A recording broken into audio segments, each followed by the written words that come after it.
My mother sat across from me with a glowing excitement that instantly made my stomach twist. The kind of excitement she never reserved from me, but always saved from my sister. I had come to what I believed was another meeting to finalize my wedding plans. But instead, Mom clasped her hands together and announced, "We have wonderful news. Your sister's 10th anniversary is the same weekend as your wedding. Isn't that perfect? We're going to combine the celebrations." For a moment, I actually waited for her to laugh, to admit this was some strange attempt at humor. But she just kept smiling. I stared at her in disbelief. "But this is supposed to be my wedding day," I said quietly, trying to make sense of her words. My father didn't miss a beat. He waved his hand dismissively and replied, "It's all one party. You and Jennifer can share the spotlight. It's more efficient this way." Efficient. Like my wedding was a chore list they needed to complete. My heart sank. I'm Sarah. I'm 28 years old, a nurse practitioner who has spent the last 3 years saving endlessly for my dream fall wedding. I've always been the responsible daughter, the one who rearranges her schedule when someone needs a ride, who pays for unexpected repairs, who steps in when things fall apart. My family sees me as the backup generator that keeps everything running when their world tips sideways. Meanwhile, my sister Jennifer has always been the center of attention, the golden child whose achievements are magnified while mine are treated as routine updates.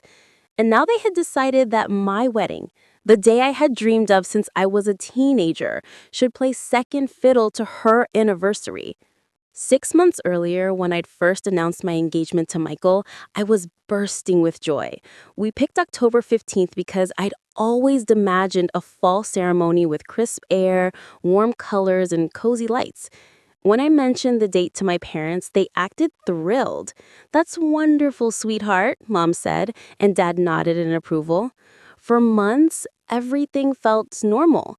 I booked our venue, chose burgundy and cream as our colors, finalized the floral arrangements, and sent out the save the dates. My parents checked in occasionally, asked questions, and seemed genuinely invested. I had no reason to suspect anything. Then came the family meeting, the one that flipped my life upside down. Mom announced their brilliant idea with that same overexcited tone she used when talking about my sister's accomplishments. Jennifer practically bounced in her seat, grinning ear to ear. "Since my anniversary is on October 17th, this works perfectly." Dad chimed in proudly, "One big celebration. It'll be beautiful and efficient." My stomach dropped. "What do you mean combine them?" I asked, trying to keep my voice steady.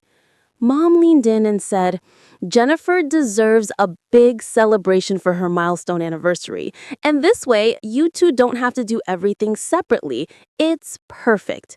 Then Jennifer added with a sugary smile, "Plus, I've been thinking about renewing our vows, and with Sarah helping pay for everything, we'll make it unforgettable." Helping pay.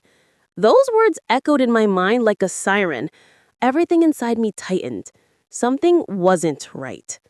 The following weekend at Sunday dinner confirmed my worst fears.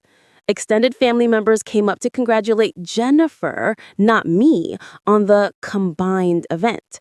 Aunt Margaret gushed about how thoughtful and clever it was to merge the celebrations, while Uncle Bob laughed and said, "Jennifer's anniversary is such a milestone, and Sarah's getting married too, perfect 2-for-1."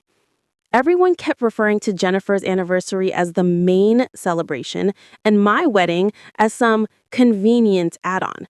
Every sentence felt like another slap across my face. And then decisions began happening without me.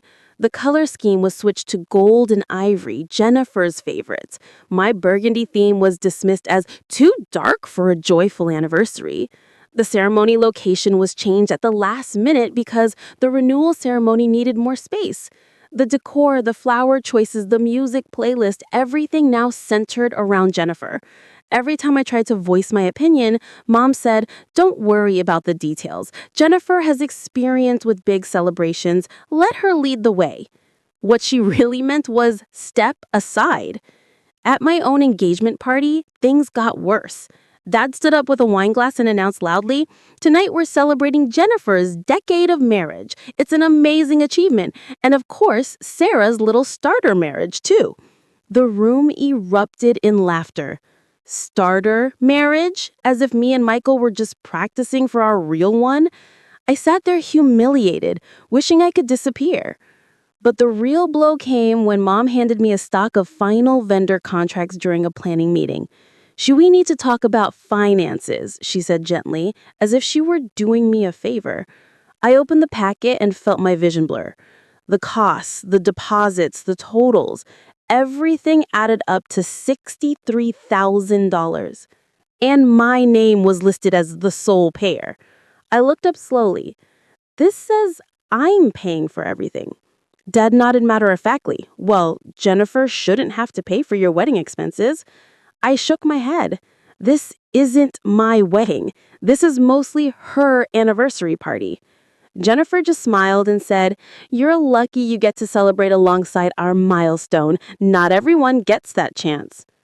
Later that night, I overheard Mom telling the wedding planner, "Please remember, Jennifer's anniversary is the priority. Sarah's wedding is secondary." Secondary. My own parents demoting the most important day of my life. What they didn't know, however, was that I had been recording everything. I'm a nurse. Documenting details is second nature. The moment they announced the combined celebration, something in me clicked. I began recording every conversation, every planning meeting, every vendor call where they prioritized Jennifer's event over mine.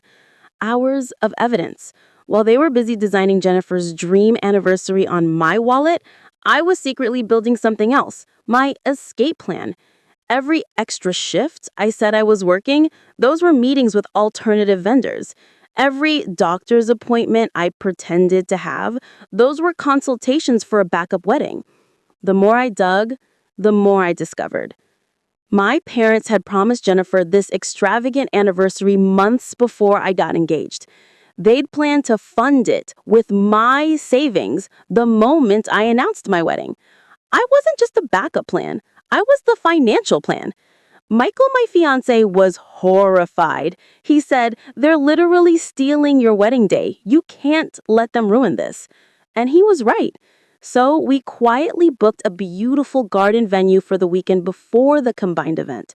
A small ceremony, 25 close friends, simple decorations, flowers I loved, music we chose. It was everything my original wedding was supposed to be. Intimate, warm, ours. On October 8th, under golden leaves and twinkling lights, I married the man I loved without the chaos, without the disrespect, without the shadow of my sister's anniversary. It was peaceful. It was perfect. It was ours. A week later, on October 15th, the day of the combined celebration, my phone began ringing nonstop. Mom's frantic voice burst through the speaker. "Sarah, where are you? The ceremony starts in 2 hours." I calmly replied, "I'm on my honeymoon." Silence. "What do you mean you're on your honeymoon?" she screamed. "I mean, Michael and I got married last weekend." More silence. Dad snatched the phone. "You can't abandon your wedding," he shouted. "I didn't abandon anything," I said. "My wedding already happened. What you planned was Jennifer's anniversary party." And before they could protest, I played the recordings. Every manipulative sentence, every conversation where they sidelined me, every moment they dismissed my wedding as secondary. They broke. I could hear it in their breathing, the panic of facing the consequences of their own choices. Dad finally said, "You can't leave us with this bill." I answered, "Watch me," and hung up. By the end of the weekend, Jennifer's anniversary event collapsed entirely. The venue demanded payment, the caterers pulled out, the vendors canceled when the deposits never came. 150 guests received last-minute notices that the celebration was canceled. Extended family began calling me, some apologizing, some stunned, some admitting they finally saw how poorly I had been treated all these years.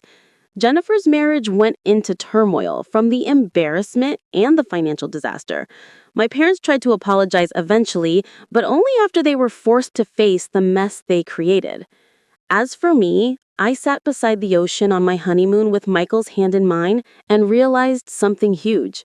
I never needed their approval. I never needed their validation. I needed my boundaries, my respect, my peace. I finally understood that sometimes the responsible one becomes the easiest target until the day she decides she's done being used. And when that day comes, everything changes. If you've ever had to stand up to family betrayal, know this: your joy matters, your boundaries matter, and your special day matters just as much as anyone else's. Never let anyone convince you you deserve less. You deserve to be the star of your own story.